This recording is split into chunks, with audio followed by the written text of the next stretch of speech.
popular, confirmando que la lucha es constante, Frente Intercontinental, cámara y micrófono asaltando las redes, somos la ventana de la lucha popular, confirmando que la lucha es constante. Danos un me gusta, que participemos, comparte las transmisiones.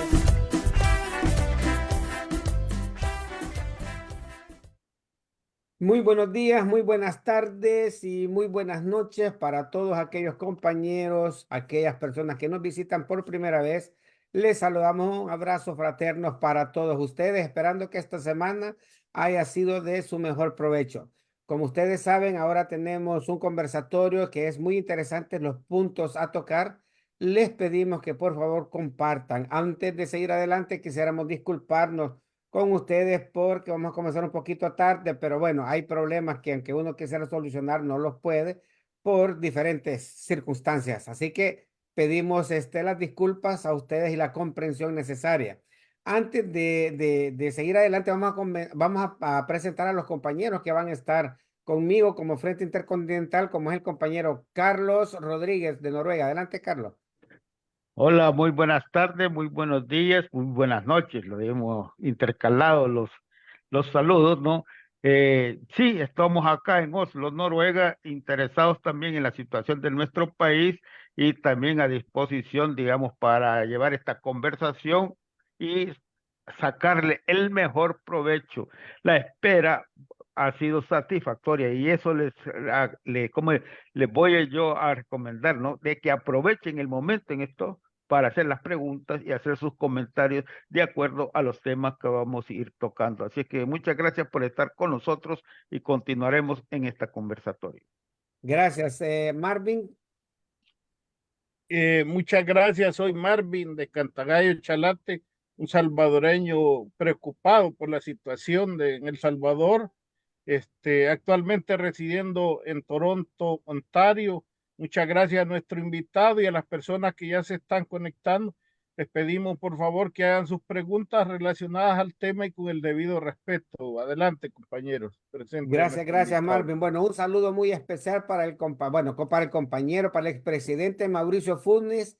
Como es bien sabido, para nosotros es un honor cuando lo tenemos acá, ya que creo de que para nosotros son bien interesantes y le sacamos el provecho necesario a todo lo que él nos dice, o sea, lo que lo que en el conversatorio, a todas las preguntas que nosotros hacemos, pues él nos da las respuestas necesarias y creo que también nos ayuda para que nosotros vayamos tomando también un poco de conciencia de las situaciones que se está dando en El Salvador. Vamos a pedirle a Mauricio de que nos mande un saludito y a la vez, no sé si podemos comenzar, Mauricio, con el primer tema, que sería, ¿cómo ves tú la izquierda en El Salvador en estos momentos? Así que adelante, Mauricio.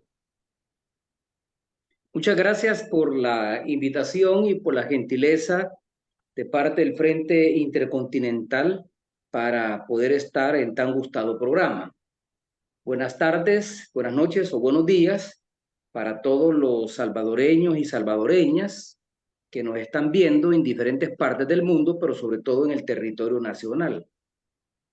Por supuesto que este tema sobre la izquierda salvadoreña es importante y cuando lo planificamos, es decir, cuando decidimos que podría ser la agenda para esta tarde, para este programa, en el fondo la motivación, por lo menos la que me asiste a mí, es por el estado deplorable en que se encuentra la izquierda en el país luego de los resultados electorales de febrero y de marzo pasado. Una situación que ya venía en declive desde el 2018, como ya lo he hecho observar en otros programas. Voy a quitarme un poco los lentes porque la verdad que estos son para ver de lejos y no para ver de cerca. Y necesito revisar algunos apuntes con la venia de ustedes. Decía que desde el 2018 esta situación se viene observando. En el 2014, que fue la elección presidencial, donde el FMLN gana su segundo gobierno con Salvador Sánchez Serén, es cuando el frente obtiene la mayor votación, históricamente hablando. El voto a favor del FMLN en la presidencia de la República creció sustancialmente en el 2004 cuando Chafik Handal fue candidato a la presidencia de la República. Para hacer memoria, en el año 1999, en que el FMLN participa con la fórmula de Facundo Guardado y Nidia Díaz en contra de Francisco Flores y el doctor Quintanilla Schmidt como candidato a la vicepresidencia de la República, el FMLN no logra más que unos 450.000 votos válidos de los votos emitidos en ese sufragio. Fue con Chafik que la votación subió a 870.000 votos. Muy a pesar de la campaña fuerte que hizo la derecha que demonizó la figura de Chafik.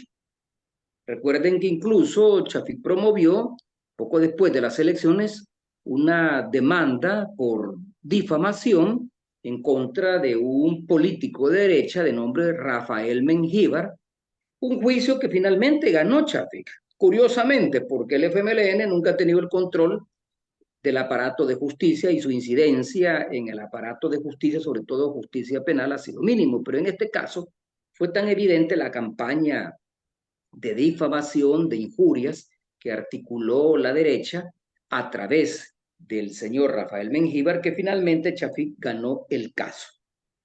Pero enfrentó a una arena que lo demonizó y a una arena que tenía el respaldo de la oligarquía tradicional y que incluso debió recursos de la cooperación internacional para financiar la campaña de Tony Saca.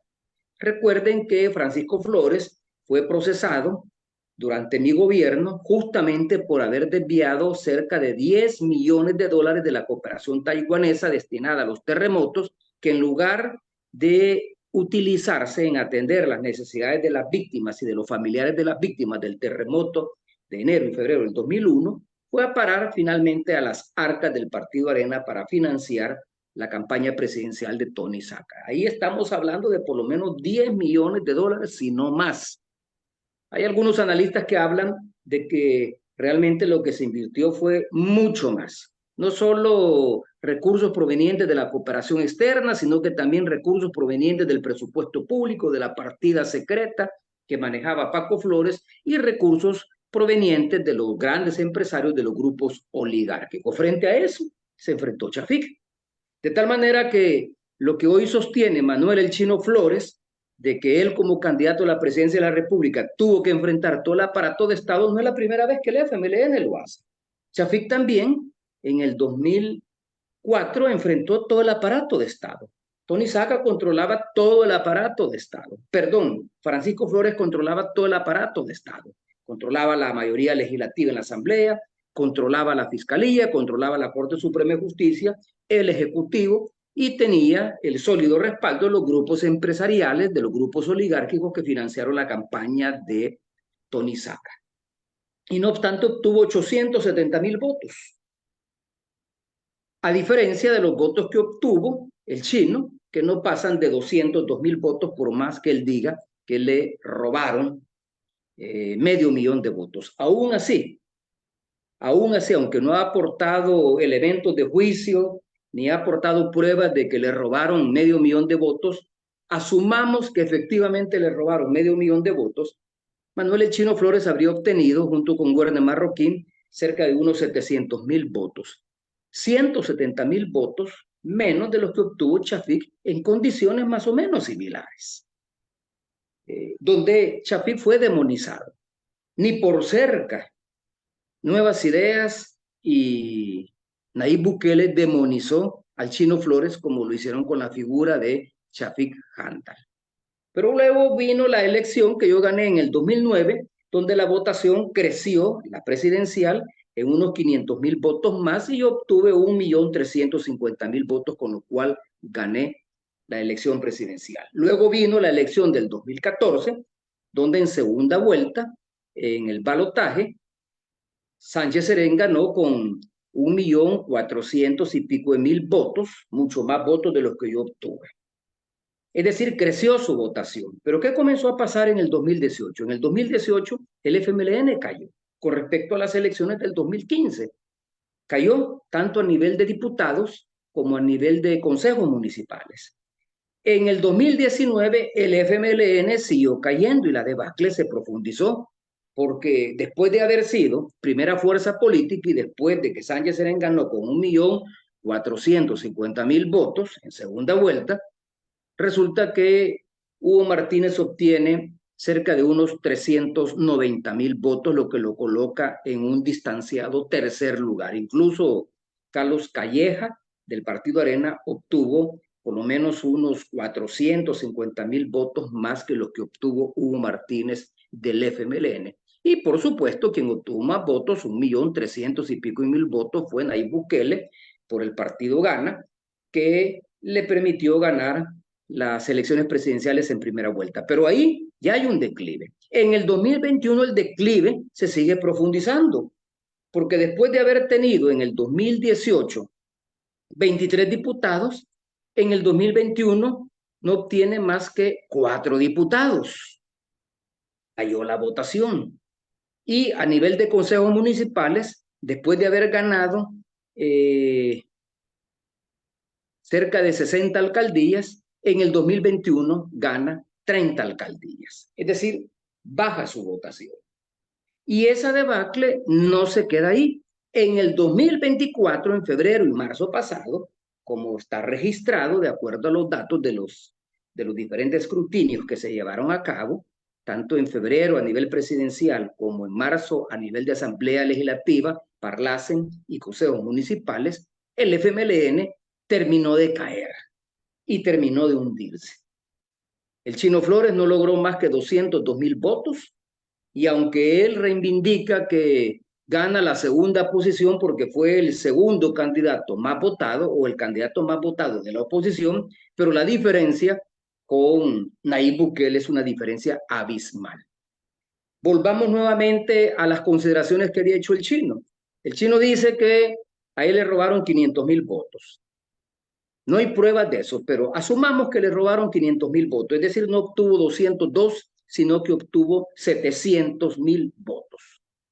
Nayib Bukele, si le quitamos los 700, si le quitamos más bien los 500.000 que según el Chino le robó a él, entonces no obtuvo 2.700.000 votos, sino que 2 millones de votos aproximadamente. Ahora, 2 millones frente a 700.000, estamos hablando de una diferencia de 1.300.000. Estamos hablando de una diferencia significativa de votos. Entonces, al final, ¿qué tenemos? A un FMLN que pierde por segunda vez la presidencia de la República, después de haberla ganado en 2 oportunidades, en el 2009 y en el 2014. La pierde en el 2019 y ahora en el 2024. A un FMLN que en las elecciones de marzo no logra ningún diputado. Después de tener 4 diputados en el 2021 y 23 diputados en el 2018, ahora tiene 0 diputados. Y a nivel de consejos municipales no logra ningún alcalde. Después de tener 60 alcaldes en el 2018, 30 alcaldías en el 2021, ahora tiene 0 alcaldías. Unos cuantos concejales que gana en algunos municipios del país. Entonces, estamos frente a un FMLN que no tiene la presidencia de la República por segunda vez, que queda en un distanciado segundo lugar con respecto a la primera fuerza política representada por Nuevas Ideas y Nayib Bukele, por muy inconstitucional que sea su elección. Aquí no estamos discutiendo si la candidatura fue inconstitucional o no, no estamos discutiendo eso. Pero a pesar de eso, no cabe ninguna duda que el FMLN no pudo remontar la caída de la votación que sufrió en el 2019 en las elecciones presidenciales y tampoco pudo remontar la caída de la votación que obtuvo en el 2021 a nivel legislativo y municipal. Entonces, tenemos a un FMLN que no gana la presidencia de la República, no controla la presidencia de la República por segunda vez, después de haberla ganado 2 veces, no tiene representación parlamentaria porque tiene 0 diputados y no tiene tampoco representación territorial porque tiene 0 alcaldes. Ese es el FMLN en estos momentos. Esa es la situación de la izquierda partidaria. Negar que es una situación deplorable, negar de que hay una debacle que comienza años atrás, negar que las posibilidades de recuperación del FMLN como fuerza de oposición, ahora como fuerza de oposición, son muy remotas, es no tener los pies en la tierra. Ahora, sobre esto ha habido diferentes explicaciones. Yo publiqué un artículo al que hago referencia, lo publiqué el lunes de esta semana en el Colatino, que le llamé Falsas explicaciones del FMLN sobre las elecciones del 2024. ¿Y cuál era el propósito de ese artículo? Bueno, lo tengo aquí a la mano porque fue publicado en el Colatino hace poco y yo luego lo reproduje en mis redes sociales. Pero, ¿qué es lo que sostengo ahí fundamentalmente? Si me lo permiten, paso a leer lo siguiente. La derrota electoral de la izquierda según el FMLN. Y digo, la dirigencia del FMLN y la mayoría de sus ex candidatos han estado difundiendo explicaciones falsas sobre la debacle sufrida en estas elecciones que, en mi opinión, rayan en la ridiculez. Y ya explico por qué.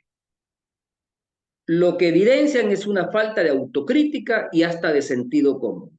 Son la muestra palpable de su decadencia política e ideológica.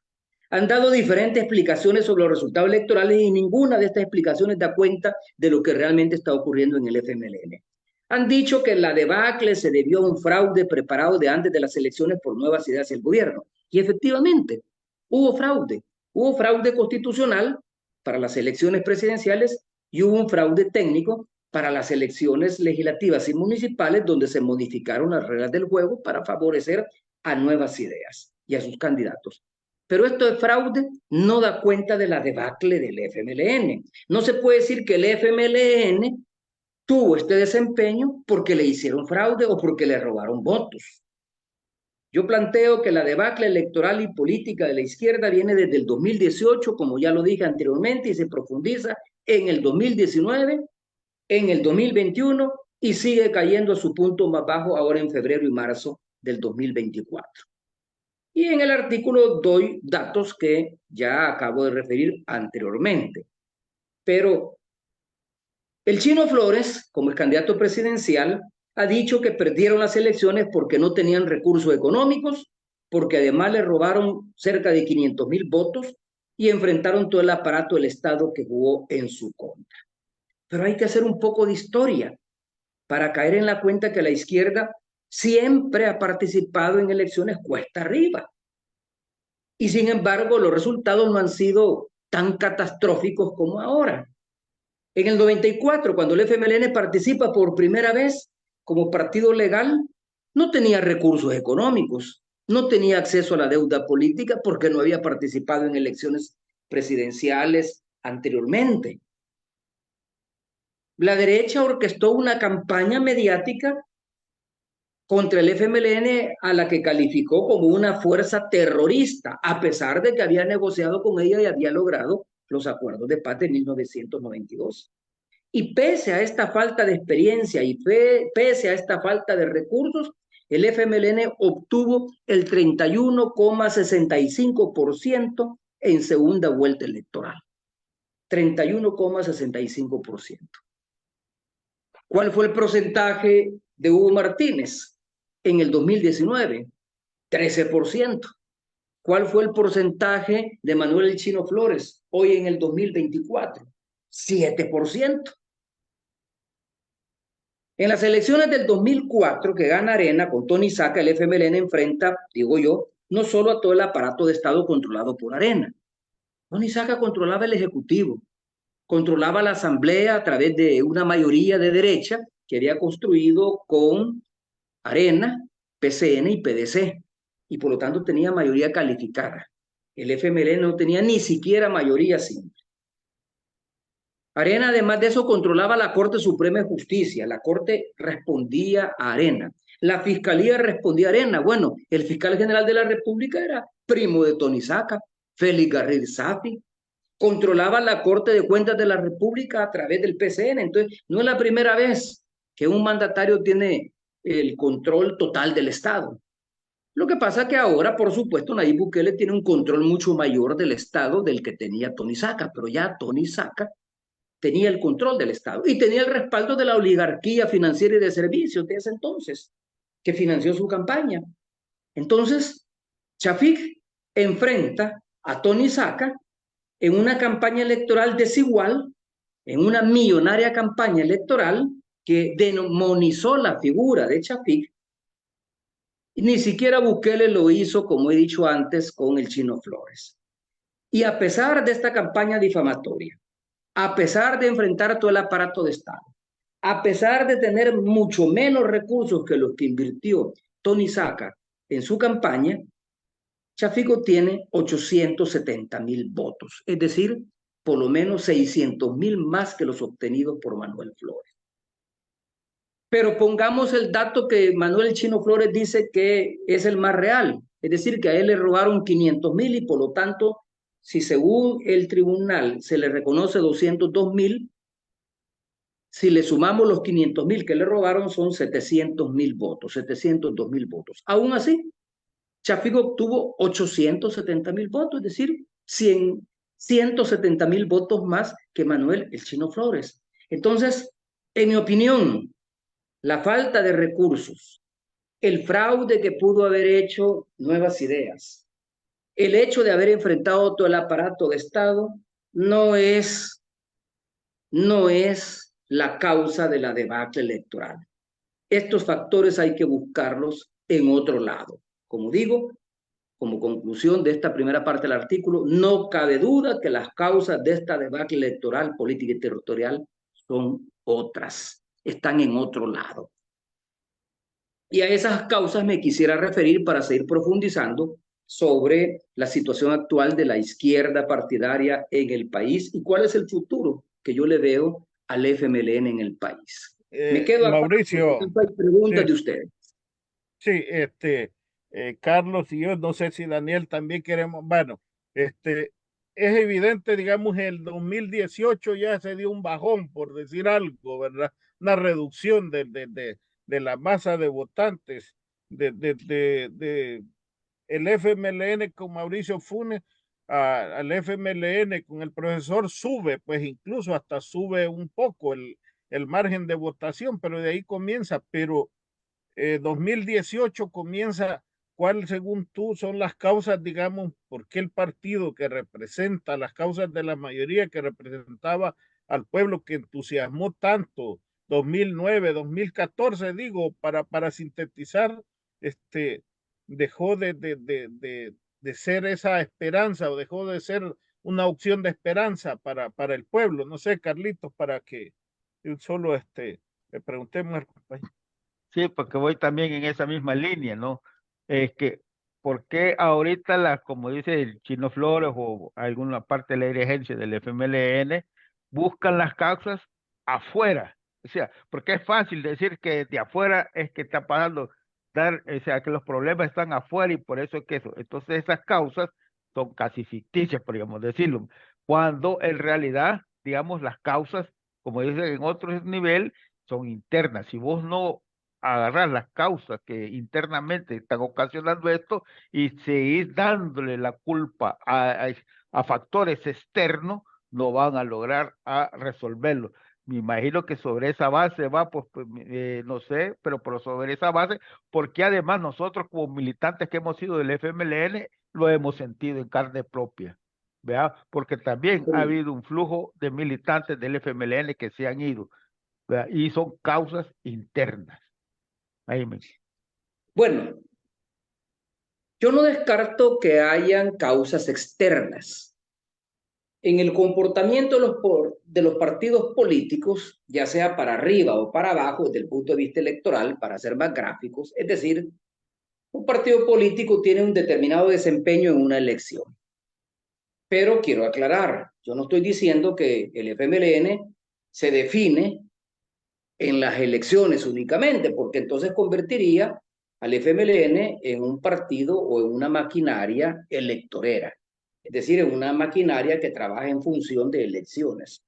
Y el FMLN, como partido revolucionario, como partido que representa la esperanza del cambio o la esperanza del cambio en el país, no puede reducirse únicamente a una posición electorera o electoral. Hay causas externas, pero lo que yo estoy sosteniendo es que esas causas externas no impactan tanto como las causas internas.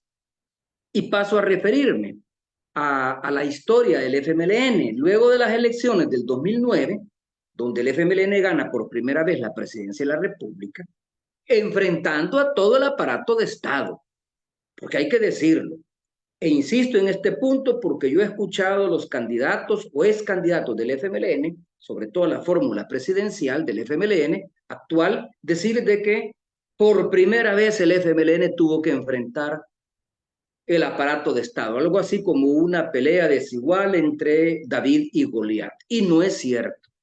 El FMLN nunca ha controlado el aparato de Estado en su totalidad, ni siquiera cuando en el 2009 gana la presidencia de la República. En el 2014 nos enfrentamos a una elección donde el FMLN solo controlaba el Ejecutivo, pero no controlaba el Tribunal Supremo Electoral, no controlaba la Corte Suprema de Justicia, y la estratégica Sala de lo Constitucional, por supuesto, no controlaba tampoco la Fiscalía General de la República, no controlaba la Procuraduría General de la República, no controlaba la Corte de Cuentas de la República, no controlaba la Asamblea Legislativa.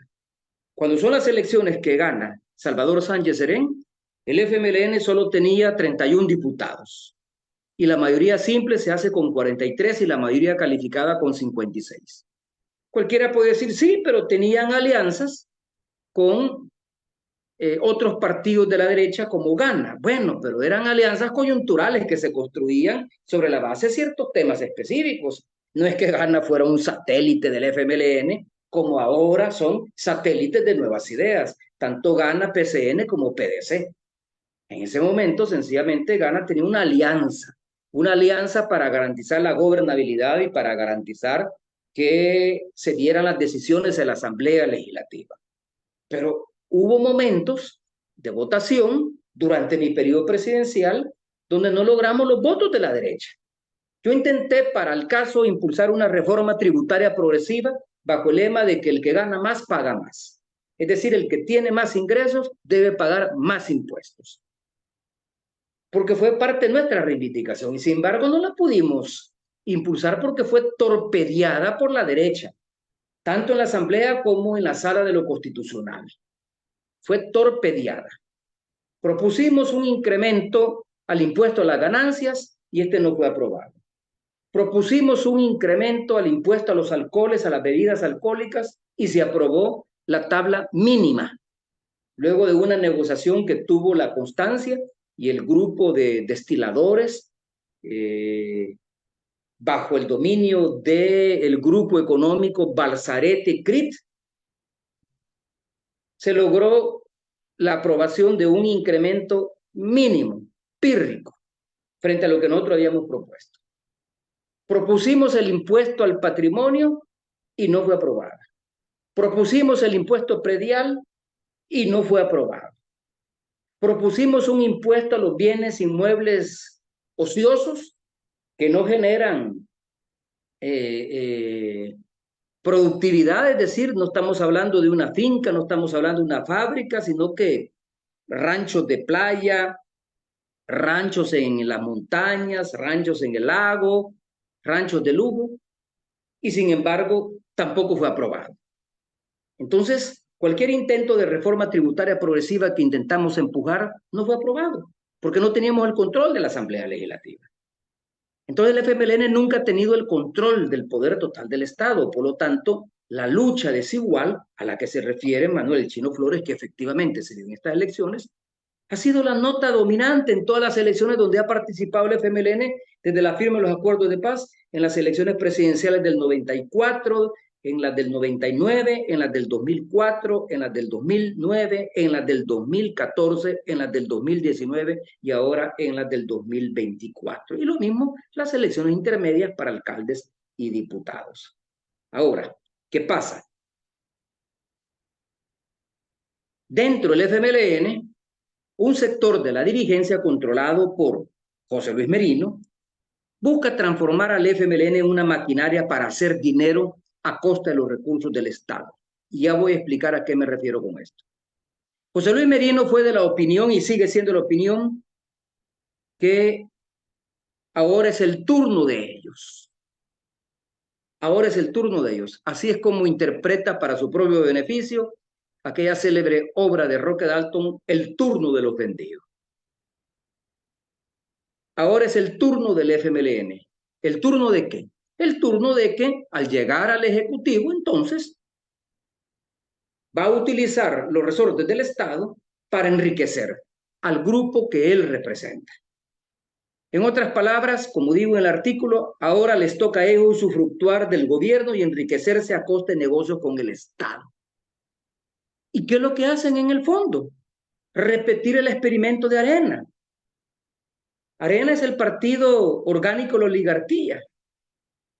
Y buscan repetir el experimento de Arena, ¿para qué? Para convertirse en un nuevo grupo oligárquico o al menos con aspiraciones oligárquicas vinculadas a intereses económicos respaldados por el petróleo venezolano.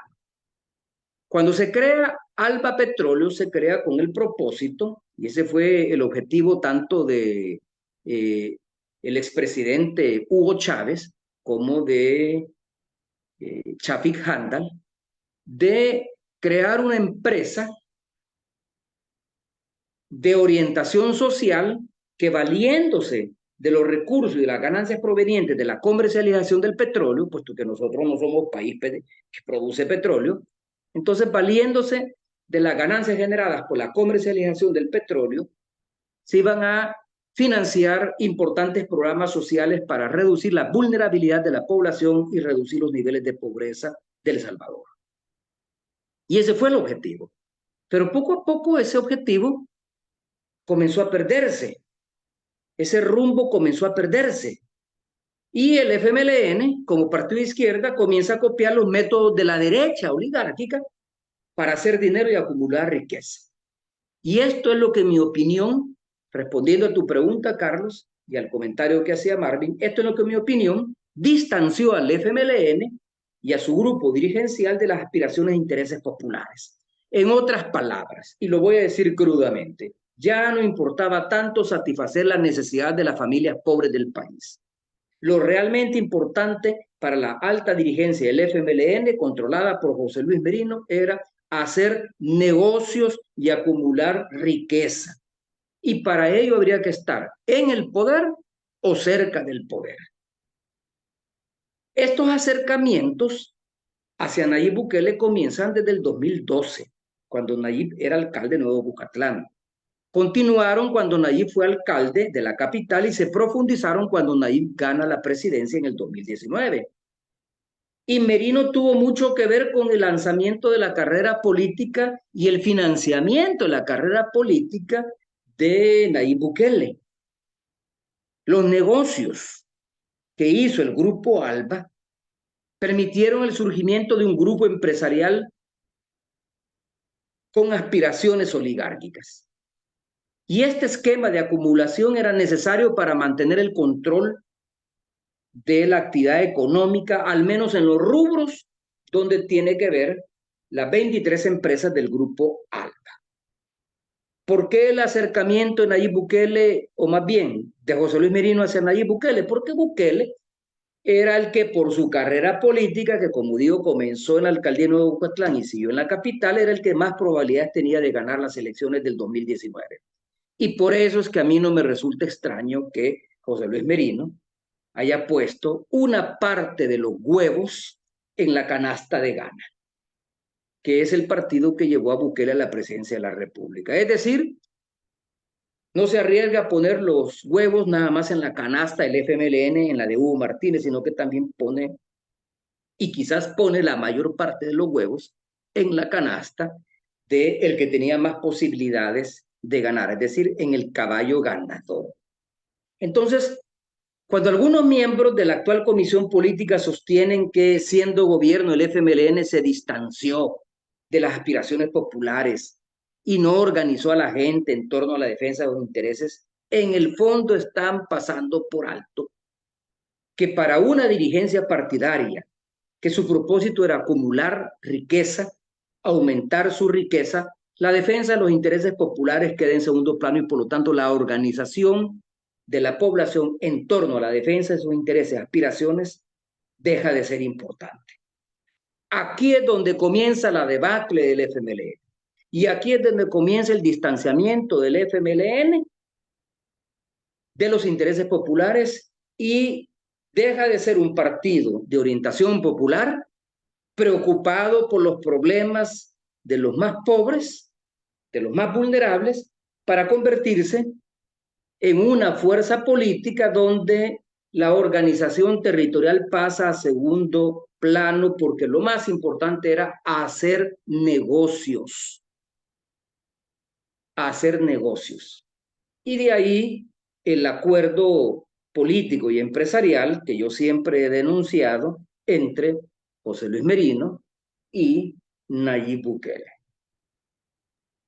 Mauricio, mira, solo porque yo tengo que moverme, voy a después en el carro, te quiero hacer una pregunta, no sé, yo espero no incomodarte, porque hablando de oportunistas, hace poco leí ahí un oportunista que fue funcionario en tu gobierno, específicamente Carlos Acevedo, fue presidente del centro, o sea, y sale una, perdona la expresión, lo voy a decir el salvadoreño, con una chavacanada, como quien dice, miren, aquí tenemos tres opciones, o le aumentamos el IVA, o les quitamos a las pensiones, al fondo de las pensiones, o nos endeudamos, ¿verdad? Y uno dice, y este tipo, o sea, hablando de oportunistas, ¿verdad? Porque a mí me queda claro, y coincido contigo, todo ese aprovechamiento de esa maquinaria con del grupo de Merino, pero ¿qué piensas? Sé que esta pregunta no estaba en el tema, pero te quería preguntar, ¿qué piensas de lo que dice este exfuncionario de tu gobierno?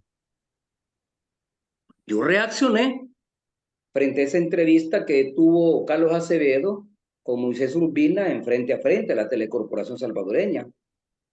Y yo ahí claramente dije, por eso fue que le despedí como presidente del Banco Central de Reserva, por sus posiciones fondomonetaristas y a favor del neoliberalismo.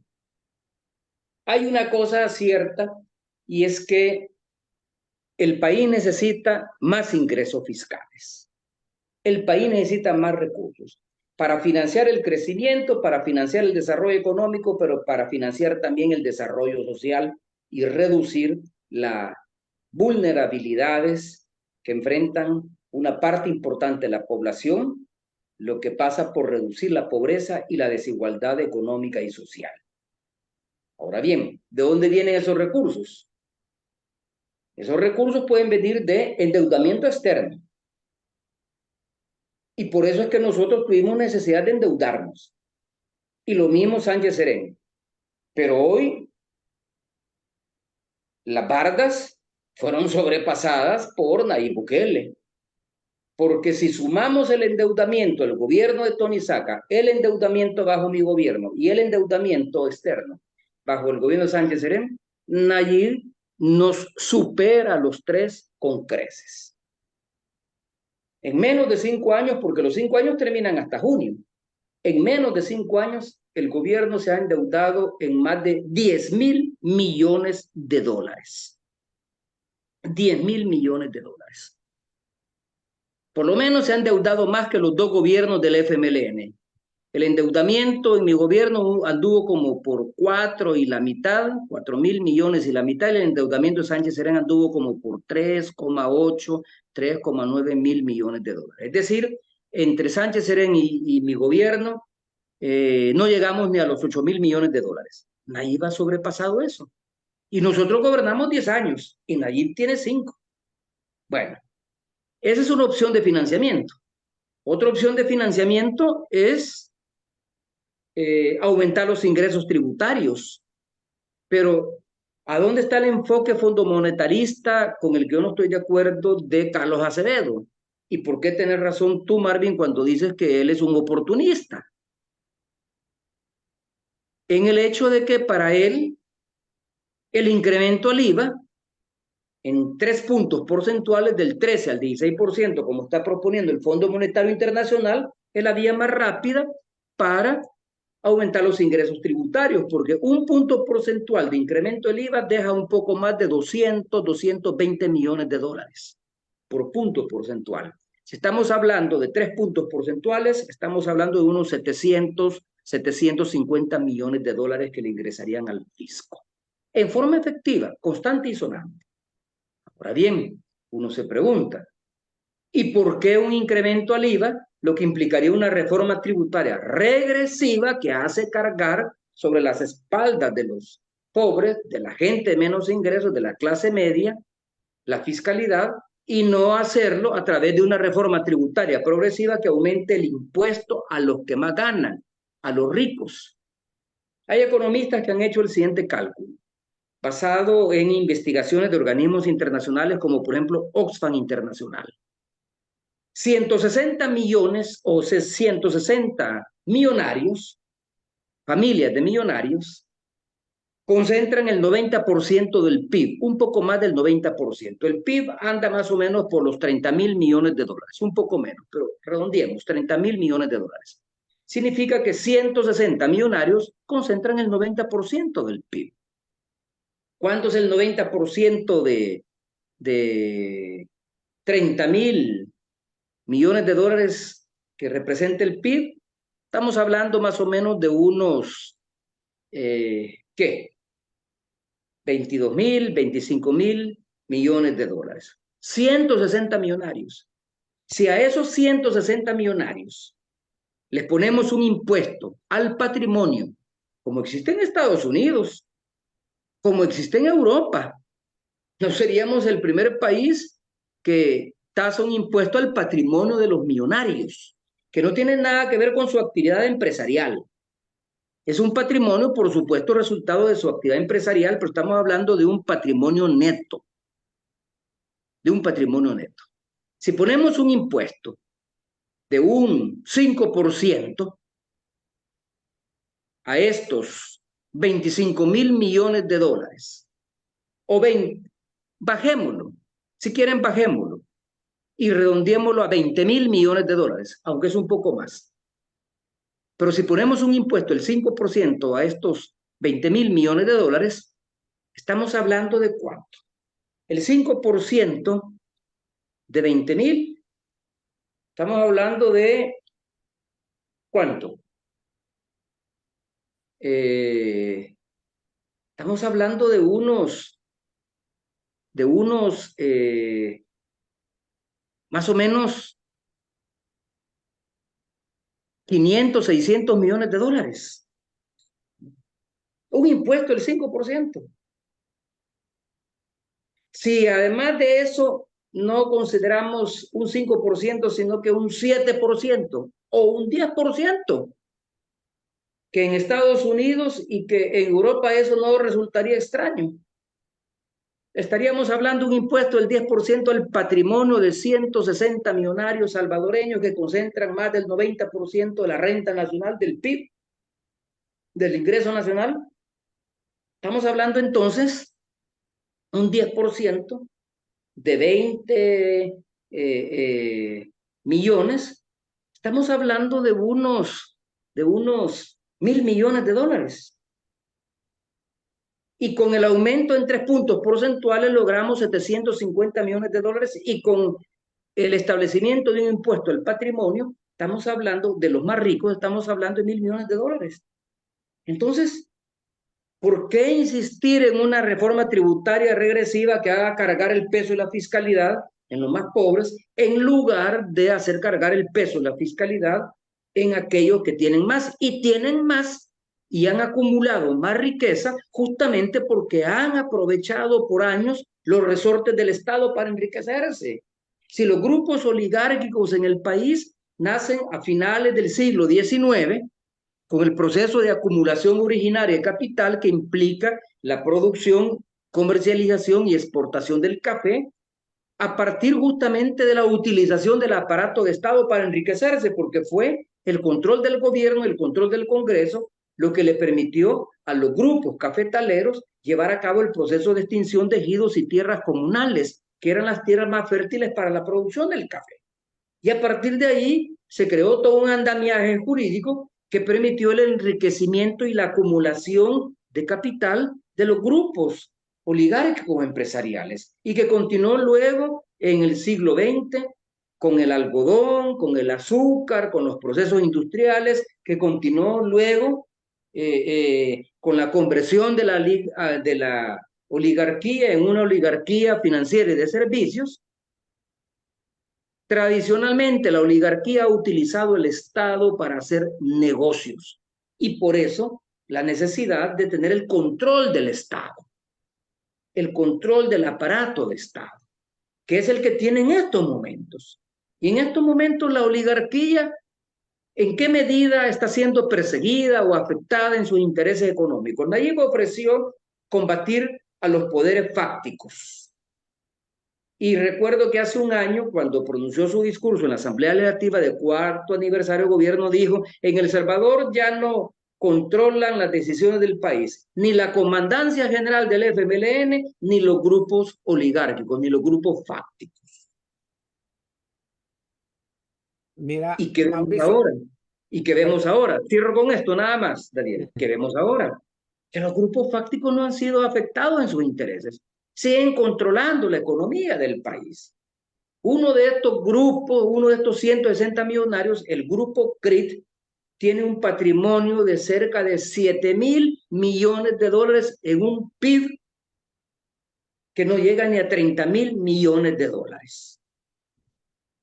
Entonces, ¿por qué no le ponemos un impuesto al patrimonio? ¿Por qué no aumentamos el impuesto a las ganancias, a la repatriación de utilidades de las empresas que vienen a invertir? No, que todo lo contrario, se está pensando en exonerar del pago de impuestos a aquellos que vengan a invertir al país y sobre todo que lo hagan con Bitcoin.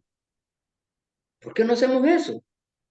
Y le haríamos llegar más recursos al fisco sin necesidad de aumentar el IVA 3 puntos porcentuales, como quiere el Fondo Monetario Internacional y como quieren los neoliberales del país, entre ellos Carlos Acevedo, el que fue presidente del Banco Central de Reserva en mi gobierno.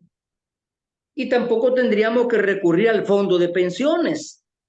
Tampoco tendríamos que quitarle al fondo de pensiones lo que se le ha quitado para financiar gasto corriente. Y podría el gobierno reducir la brecha fiscal y la brecha presupuestaria que enfrenta en estos momentos. Pero esas son decisiones que requieren una opción. Ahora, a mí lo que me llama la atención es que esa propuesta yo no la vi en el FMLN esta vez.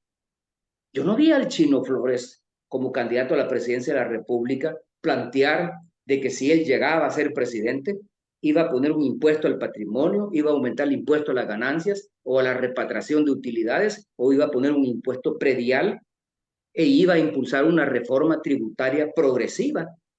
No planteó eso, nada más dijo que él consideraba que para resolver los problemas fiscales del país no había necesidad de poner más impuestos, bastaba con ahorrar y evitar, decía él, el despilfarro. Claro, desconocimiento de la fiscalidad. Ahora la gran pregunta es, ¿qué hay detrás de esta posición? ¿Qué hay detrás? ¿Acaso Merino le dijo al Chino Flores: mira, no toques ni al gobierno, ni a Nayib, ni tampoco a los grupos oligárquicos del país? No los toques.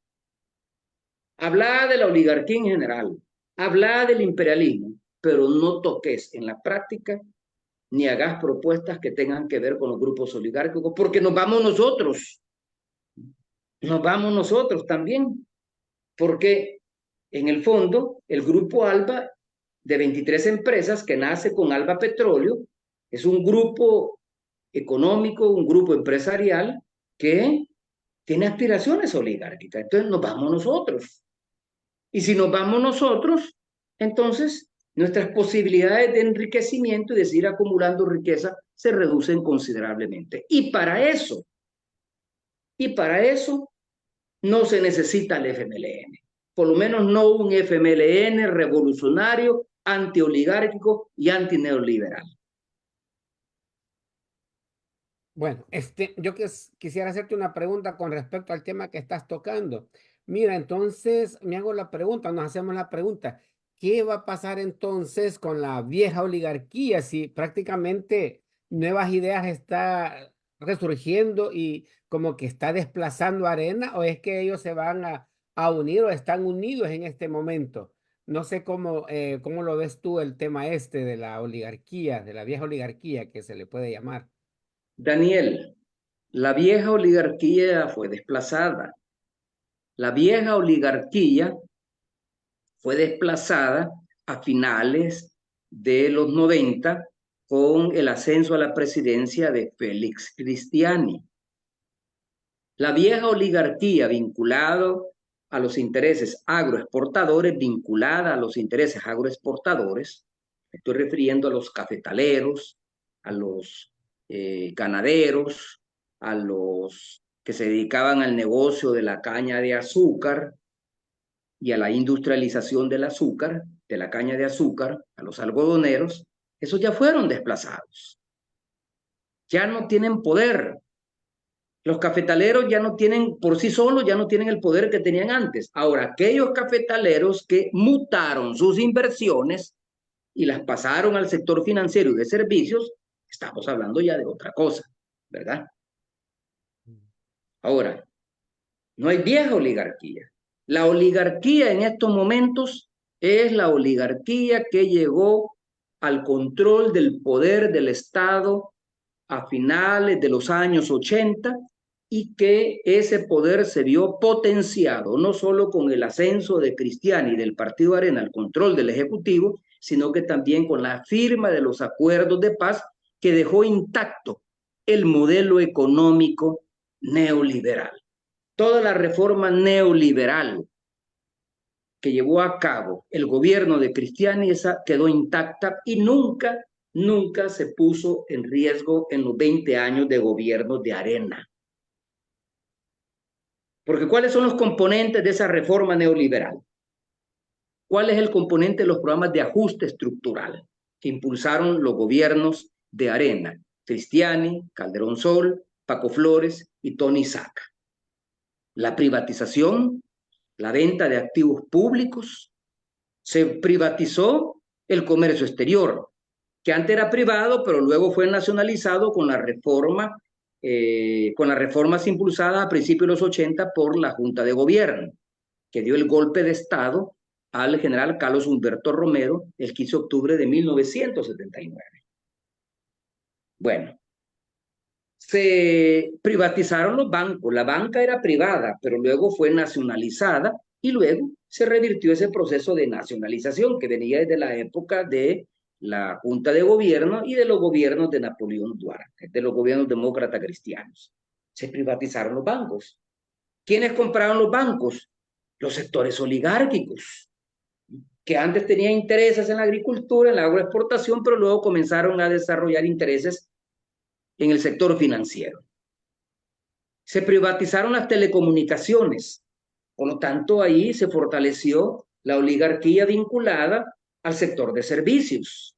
Entonces ya no tenemos una oligarquía agroexportadora como en el pasado, sino que ahora tenemos una oligarquía dedicada al sector financiero y al sector servicios.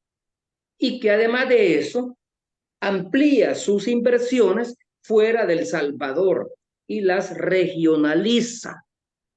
Bueno, el ejemplo más reciente lo tenemos ahora con Paco Callejas, con Francisco Calleja, el grupo Calleja, el dueño del grupo Selectos, que ahora está haciendo inversiones en Colombia. Ahí está comprando uno de los más importantes cadenas de supermercados en Colombia.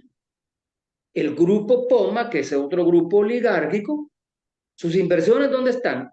En el sector financiero, en servicios, en bienes raíces. Y en estos momentos es uno de los grupos más importantes a nivel regional, que incluye no solo México, Centroamérica, sino que también República Dominicana y Colombia, en la industria hotelera del país, en la industria hotelera regional. en la construcción de centros comerciales. Esa es la oligarquía. Esa es la oligarquía que ahora está y sigue gobernando el país, que solo tuvo un impasse de 10 años, donde perdió el control del Ejecutivo, no del Estado, del Ejecutivo, durante los 10 años de gobierno del FMLN, pero que ahora lo ha recuperado. Entonces, ¿qué pasa con Arena y ahora con Nuevas Ideas? Frente a tu pregunta, Daniel. Arena ya no es más el partido orgánico de la oligarquía. Ya no lo es más. Cumplió su ciclo histórico de 20 años. Dejó de ser el partido orgánico de la oligarquía. La oligarquía no necesita el partido Arena, porque la oligarquía necesita un partido, una fuerza política que tenga el control del Ejecutivo, el control del Estado, para hacer negocios. Necesita controlar al Ejecutivo para hacer negocios con el Ejecutivo. Necesita, por ejemplo, el grupo Dueñas necesita que el Ministerio de Medio Ambiente le autorice proyectos urbanísticos, como el que están desarrollando en la zona norte del país, en la zona norte de Apopa y Nejapa. El grupo, ese es el grupo Dueñas, ¿verdad? Los dueños de Urbánica. El grupo Poma necesita también el control del gobierno para que le autorice sus negocios, para seguir haciendo negocios con el Estado en el sector de vivienda, en el sector viviendista, en centros comerciales, en construcción de centros comerciales, en construcción de hoteles, en construcción de torres de apartamentos. Lo mismo el grupo Simán necesita también tener incidencia en el gobierno para que el gobierno le autorice sus complejos, sus centros comerciales. Y ahí tenemos que no solo hay galerías Escalón, sino que hay galerías como centro comercial en Guatemala, en Honduras, aquí en Nicaragua, que se llama Galería Santo Domingo, en Costa Rica. Y metrocentros hay en Guatemala, en Honduras, en El Salvador, aquí en Nicaragua, en Costa Rica y en Panamá tienen a Multiplaza, que es un centro comercial propiedad de los Poma. Los CRIT necesitan también hacer negocios con el Estado. No solo en la industria aeronáutica, porque los CRIT no solo tienen negocios con la aviación comercial, no solo tienen inversiones en la aviación comercial, la tienen en otros rubros de la economía.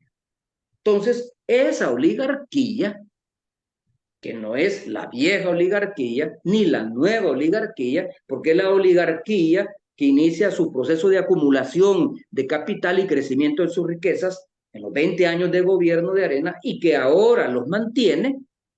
Esa es la oligarquía que está controlando el país. Ahora, que hay sectores emergentes a nivel empresarial, y ahí es donde pongo yo al grupo Bukele y pongo yo al grupo las empresas ALBA. Sí, esos son sectores emergentes, no oligárquicos, pero que tienen aspiraciones oligárquicas y que tienen, por supuesto, nexos con el Estado y hacen negocios con el Estado. Y ahí es donde vuelvo nuevamente. Arena ya no le es funcional a la oligarquía. Ahora quien le es funcional es Nuevas Ideas. Y al grupo ALBA no le es funcional tampoco el FMLN. No le es funcional.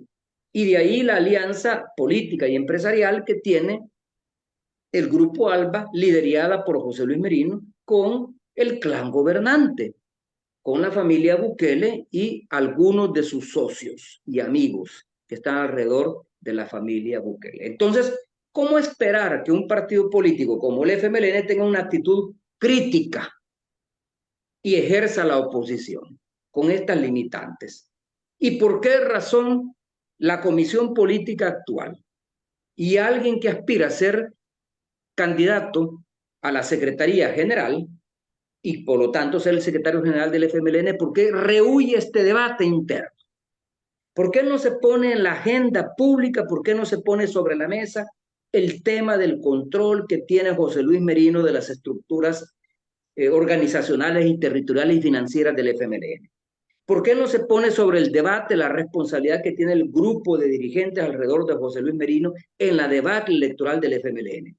¿Por qué no se pone en la agenda de debate interno del FMLN para garantizar su refundación y su reorganización el tema de las empresas del Grupo ALBA y de la acusación que enfrenta de llevar a cabo un proceso de lavado de cerca de 3.000 millones de dólares que ha sido investigado por el Departamento de Justicia de los Estados Unidos, por el Departamento del Tesoro, sobre todo la inteligencia financiera de los Estados Unidos, por el propio gobierno de Caracas, y que se abrió una investigación en El Salvador por Raúl Melara siguiendo instrucciones del Departamento de Justicia de los Estados Unidos, pero que fue inmediatamente cerrada por Rodolfo González cuando lo nombran fiscal general de la República, por una sencilla razón, porque él fue abogado de Alba Petróleos por 8 meses y recibió de Alba Petróleos una buena cantidad de dinero por sus servicios como asesor jurídico. Bueno, gracias, Mauricio. Mira, otra de las preguntas que yo te quisiera hacer es, bueno, nos explicabas cuáles son los conflictos, digamos, internos que se tiene dentro del FMLN, debacle que hay también. Hemos visto en varios programas que hemos tenido contigo también cómo es que la militancia no va acuerpando, sino que va bajando el número de gente que va apoyando al FMLN. Pero yo quiero hacerte una pregunta desde tu perspectiva. ¿Crees tú que hay todavía quizás algo que le pueda ayudar al FMLN para que resurja de nuevo? ¿O será de que prácticamente se tendría que buscar, no sé, otro instrumento o apoyar a fuerzas sociales para que camine el proceso de izquierda en El Salvador? Frente a esa pregunta, Daniel, yo tengo limitaciones. Primero porque yo no estoy afiliado al FMLN, no soy militante del FMLN ni nunca lo he sido. Fui el primer presidente del FMLN en una alianza que construimos, la sociedad civil y yo en representación de la sociedad civil con el FMLN. Pero yo no tengo incidencia en las decisiones del FMLN, yo nunca he sido de la estructura dirigencial del FMLN, no he estado en el Consejo Nacional, tampoco en la comisión política del FMLN. Y eso me plantea una limitación en el análisis porque no conozco a fondo las interioridades del FMLN, y mucho menos en estos momentos en que yo estoy viviendo acá en Nicaragua.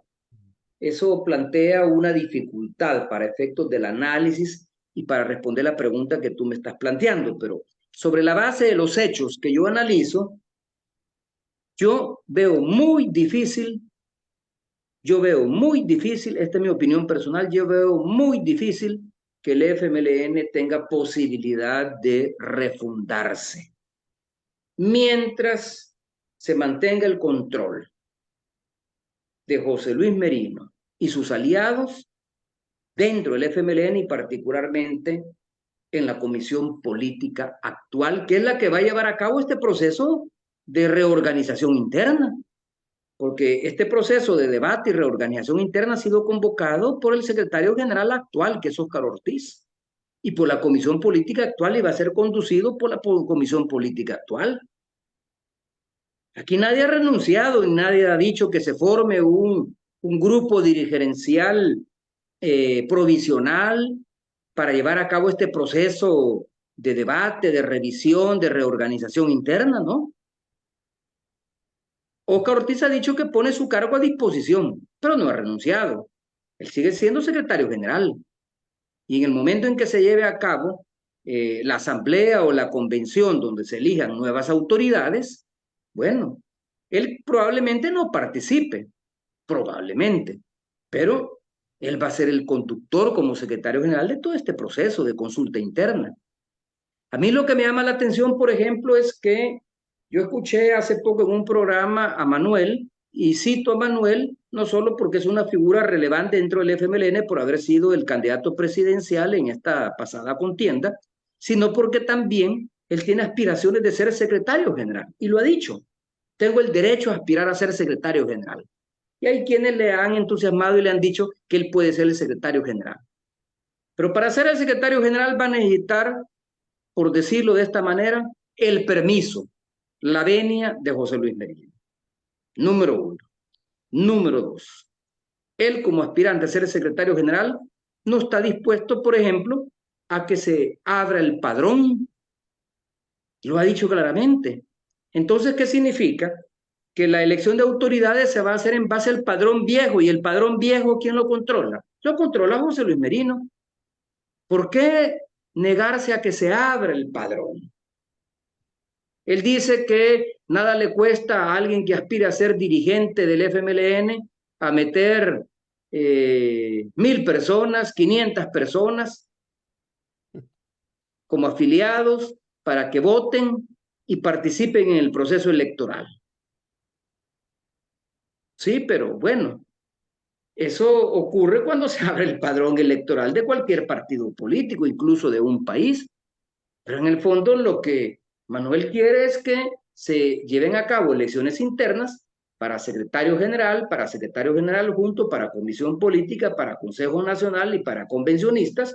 Quiere que se lleven a cabo en base al padrón viejo. ¿Y quién controla el padrón viejo? La Secretaría de Organización del FMLN y la Secretaría Electoral del FMLN. ¿Y quién controla la Secretaría de Organización y la Secretaría Electoral del FMLN? José Luis Merino, aunque no esté en la comisión política. Entonces, el FMLN va a ir a un proceso de votación interna cuando José Luis Merino sigue teniendo el control de las estructuras territoriales, sigue teniendo el control de la votación, sigue por lo tanto teniendo el control de los resultados previsibles. Y por eso es que Manuel está consciente de que si se pelea, si se enfrenta a José Luis Merino, lo más probable es que él no sea secretario general, ni tampoco sea nuevamente candidato a la presidencia de la República en el 2029, como tengo información de que él aspira a hacerlo de nuevo. Entonces, ¿qué pasa? Frente a ese escenario, en mi opinión, lo mejor sería que se creara un nuevo referente partidario. Lo mejor sería que se creara un nuevo instrumento partidario, con nuevos liderazgos y con un nuevo, llamémosle, con un nuevo espíritu, es decir, con nuevas bases fundacionales, un nuevo referente partidario que responda a los intereses populares, que responda a los anhelos de cambio que aún existen en el país. Y sobre todo que esté fuertemente articulado con el movimiento social, porque yo sigo manteniendo mis esperanzas en el movimiento social. Un partido sin alianzas con el movimiento social es un partido destinado al fracaso. Y eso hace 500 años lo decía Maquiavelo. El gobernante mantiene el control del gobierno, no solo porque mantiene el control del aparato de Estado, sino porque tiene el control de la lucha callejera, de las calles. Y eso es lo que le falta al FMLN en estos momentos. Volver a los años en que tenía el control de la lucha callejera, tenía el control, la incidencia en el movimiento social y articulaba esfuerzos de transformación del país con el movimiento social. Tenemos un movimiento social incipiente que está creciendo, que está acumulando fuerza. Bueno, cuidémoslo, potenciémoslo y tratemos de que el nuevo liderazgo de la izquierda salvadoreña esté fuertemente articulado con este movimiento social. Gracias, Mauricio. Carlito, no sé si tienes alguna pregunta o se van a leer algunos, quizás también algunas cosas que están escribiendo por ahí los compañeros que están conectados. Adelante, Carlito.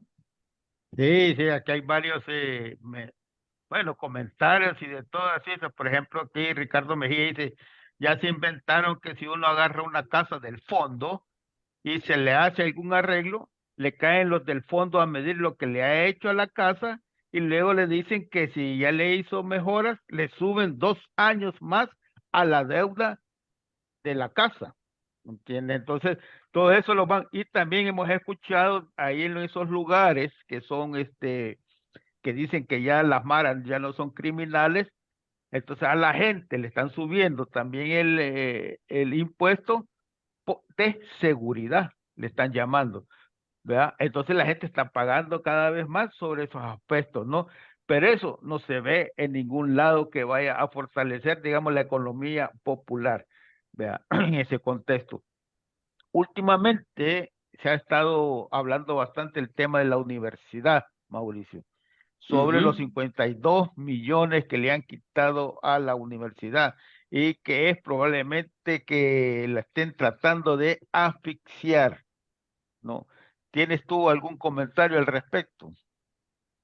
Bueno, la Universidad Nacional en estos momentos no solo se encuentra deficitaria por una deuda que tiene el gobierno central, el Ministerio de Hacienda, de 52 millones de dólares, que está dificultando su funcionamiento. Hay programas de becas para estudiantes de escasos recursos que ya no tienen financiamiento.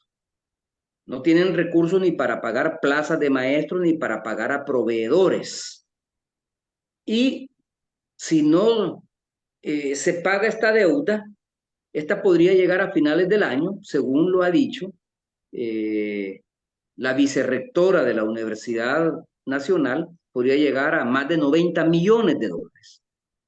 Esto contrasta con el ofrecimiento que hizo Nayib Bukele cuando fue candidato a la presidencia de la República, en un acto público que llegó a pronunciar en el seno de la Universidad Nacional frente a estudiantes universitarios, cuando dijo, vamos a luchar por un incremento del presupuesto y vamos a hacer del presupuesto de la Universidad del Salvador el presupuesto más alto en relación al PIB de toda la región centroamericana. Y todavía dijo, si la Asamblea se resiste a aumentar el presupuesto de la Universidad del Salvador, yo mismo, siendo presidente, voy a salir a las calles y voy a acompañar a los estudiantes, a las organizaciones estudiantiles para exigir un incremento presupuestario. Nada de eso ha ocurrido, pues. Se ofrecieron la construcción de sedes universitarias, de 3 sedes universitarias, hasta si ustedes recuerdan, hasta también se eliminó un centro penitenciario en Chalatenango, donde asistió María Chichilco, la ex lideresa de Chalatenango. Yo digo ex lideresa porque realmente ya no ejerce liderazgo en Chalatenango. A mí me han contado que ha llegado a algunas comunidades y pueblos de Chalatenango donde antes era apreciada y la han rechazado. Pero bueno, como ministra de Desarrollo Local acompañó al ministro de Obras Públicas y al ministro de Seguridad en ese entonces cuando llegaron a cerrar el centro penitenciario de Chalatenango y dijeron que en su lugar se construiría un centro regional universitario. ¿Dónde está? Y han ofrecieron 2 más. Recuerdo que uno en La Unión y otro no recuerdo en qué otro departamento. Pero no están. Entonces, no solo no se cumplieron los anuncios que se hicieron durante la campaña presidencial en el 2019 o los ofrecimientos que hizo Nayib después ya como presidente de la República con respecto a invertir más en la Universidad del Salvador. Y lejos de incrementar su presupuesto, se le ha desfinanciado y hay una deuda que podía llegar, como digo, al cierre del año fiscal 2024 a más de 90 millones de dólares. Y esto pone en riesgo el funcionamiento de la Universidad Nacional. Aquí con la Universidad Nacional está pasando lo mismo que pasó con el programa de la pensión básica universal para adultos mayores. Este es un programa que se creó en mi gobierno en el 2010, a principios del 2010. Un programa mediante el cual se entregaba una pensión básica a cerca de 37,000 adultos mayores de 70 años que nunca cotizaron ni con el Seguro Social ni con ninguna AFP porque trabajaron en el sector formal de la economía, y el que trabaja en el sector informal, de la economía, no tiene derecho a una pensión cuando deja de trabajar. Entonces nosotros aseguramos una pensión básica que le garantizara su vida. No era mucho, eran $50 mensuales.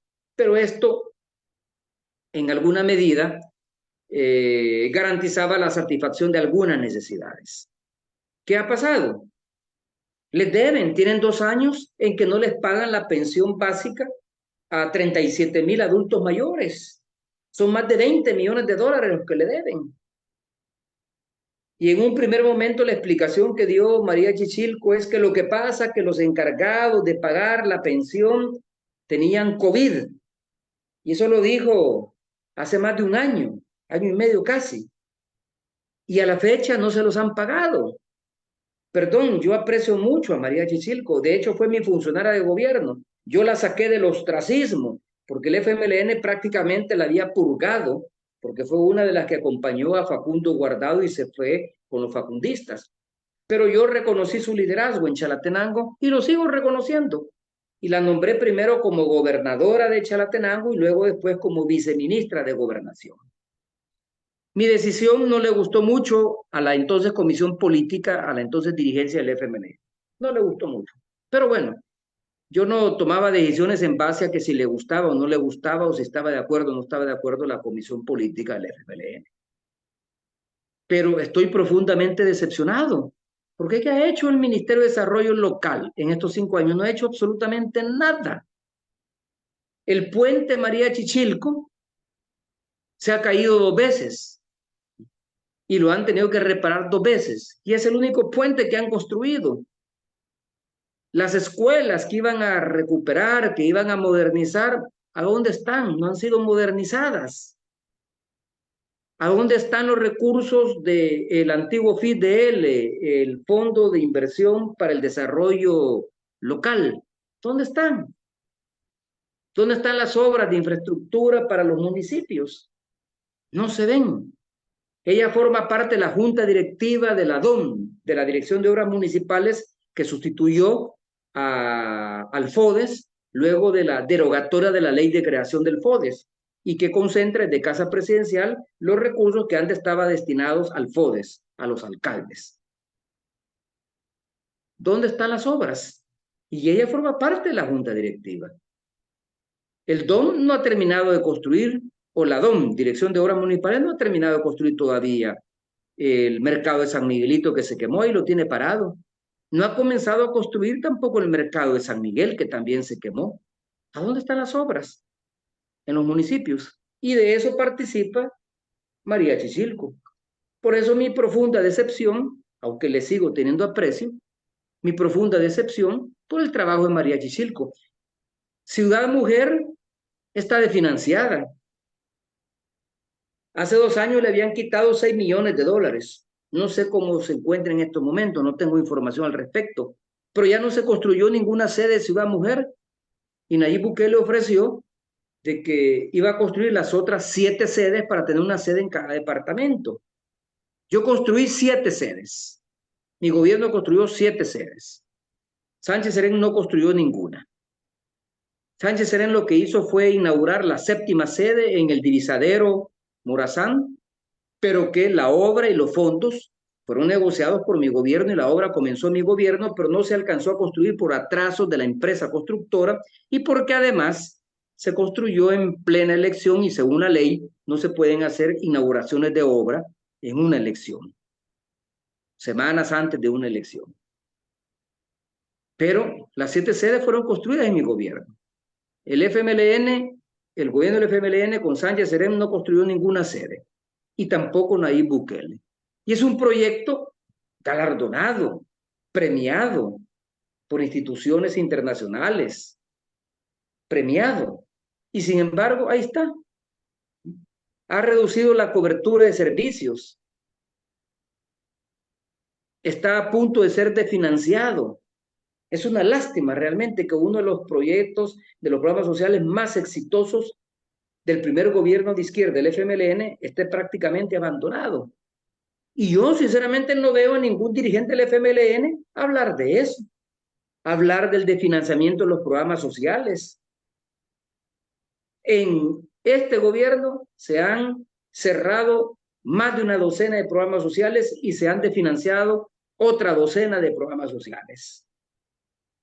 Programas que deberían de tener asegurado su financiamiento de acuerdo a la Ley de Desarrollo Social que fue aprobada en mi gobierno a finales del 2012 y que establecía que los programas sociales no eran políticas coyunturales, eran políticas públicas, políticas de Estado, y por lo tanto tenía que asegurarse su financiamiento.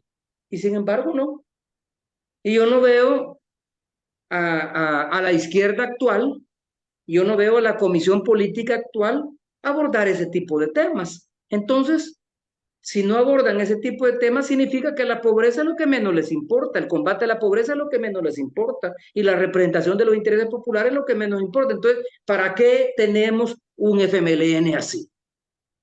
Mejor es crear otro referente partidario.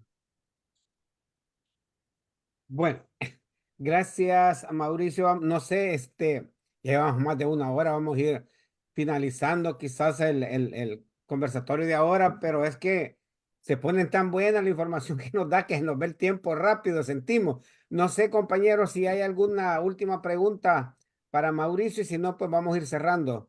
Carlos o Marvin. No sé, de mi parte Bueno, estamos bien. gracias. Solo preguntarte, Mauricio, porque el rumor es que tú con otro grupo de salvadoreños, y hasta algunos de la Intercontinental dicen, están promoviendo o armando un nuevo partido. ¿Tú estás promoviendo o armando un nuevo partido de izquierda? Disculpa la curiosidad, porque así anda el rumor de varios de los monaguillos de Merino, que nosotros criticamos porque estamos iniciando un nuevo partido, que Funes está a punto de lanzar un nuevo partido. Mira, Marvin, número uno, yo no estoy interesado ni tengo ninguna posibilidad real de trabajar en la fundación de un nuevo partido político. Yo no soy un hombre de partido. Yo vengo del seno de la sociedad civil.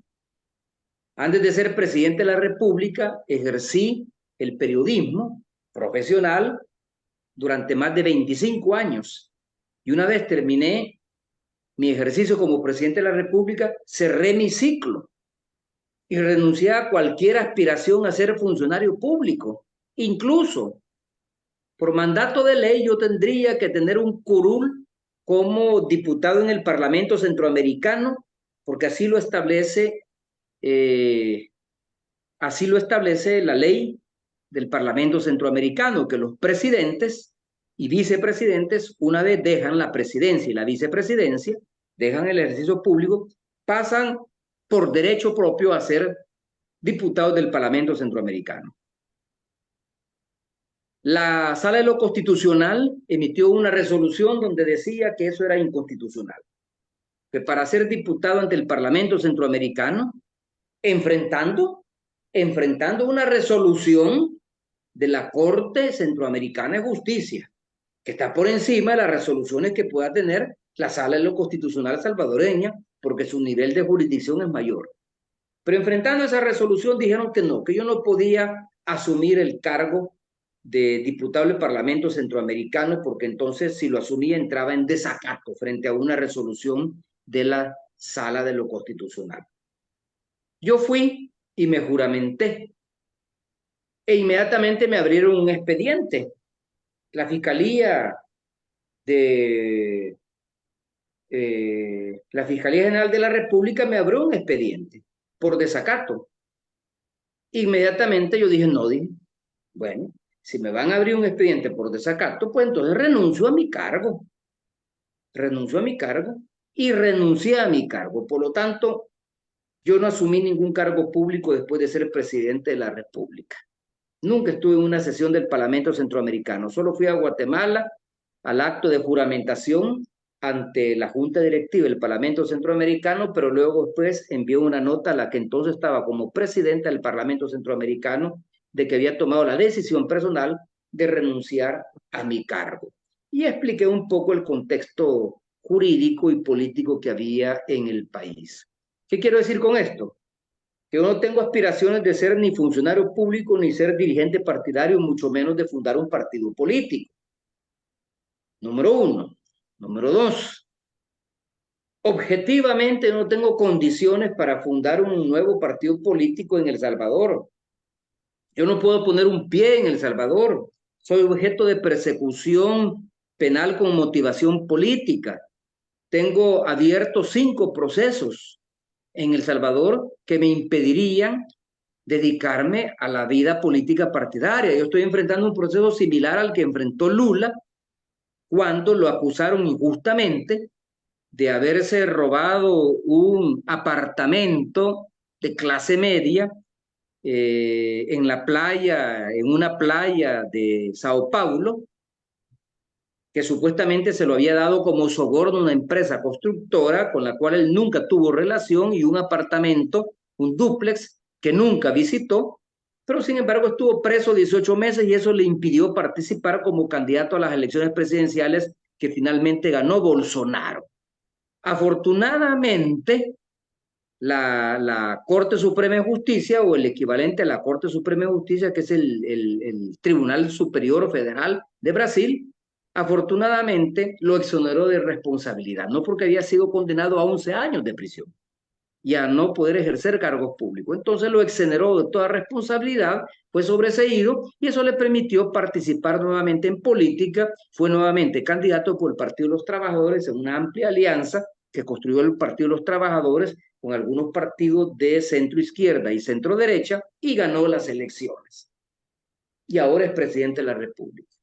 Pero bueno, ese no es mi caso. Yo materialmente no puedo dedicarme a la política partidista, ni mucho menos puedo estar pensando en la construcción de un proyecto partidario. Otra cosa diferente es que yo aliente y respalde desde mis convicciones la necesidad de crear un nuevo referente partidario. Entonces, frente a tu pregunta, Marvin, ¿estoy yo detrás de la creación de un partido político? No. No tengo ni interés en construir un partido político, no tengo ni posibilidades materiales de hacerlo y mucho menos recursos económicos para hacerlo. Ahora sí estoy convencido de que en El Salvador se requiere de un nuevo referente partidario de izquierda.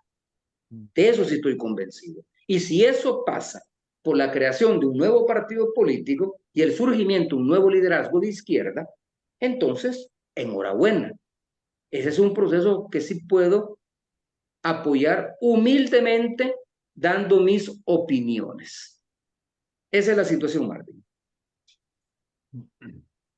Gracias, Mauricio. Creo que queda... Perdón, Marvin. No, una pregunta así de segundos, Mauricio. Si a ti alguien, el partido X, te ofreciera una candidatura para el 2029, ¿tú aceptarías si ya no tuvieras un proceso de lofer o de fake news, así como tienes, pues como enfrentas un proceso amañado? ¿Aceptarías?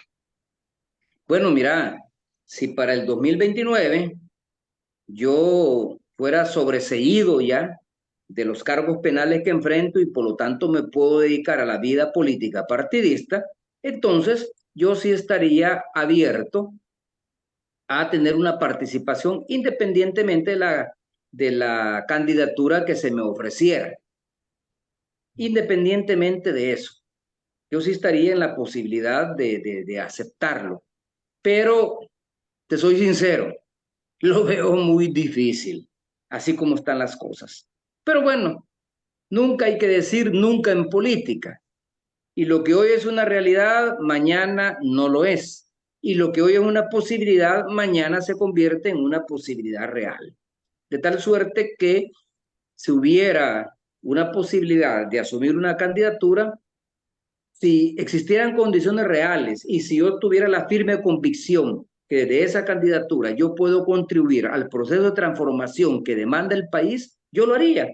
Sobre todo porque considero de que mi lucha y mi esfuerzo mientras fui presidente de la República ha quedado incompleto.